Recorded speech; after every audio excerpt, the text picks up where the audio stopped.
এখানে নৃত্য করতে গেলে শ্যামের ঘন্টা কেন যা আছে যা সব নড়বে। আরে ইয়ে নড়ে না, নড়ে না কি? ঘন্টা মানে কি? ঘন্টা মানে কি বলে দাও তাকে।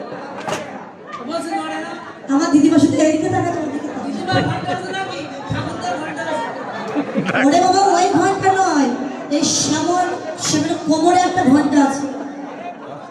আমাদের শ্যামনগর খুব ভালো তো, যার তারা করে ননি ক্ষীর ছানা মাখন চুরি করে খেতে যেত, সবাই জানে। তাই যশোমতী মা গোপালকে খুঁজে পেত না, কোথায় গেল। এই জন্য বাচ্চাদের কোমরে ঘুঁটি বেঁধে দেয় না,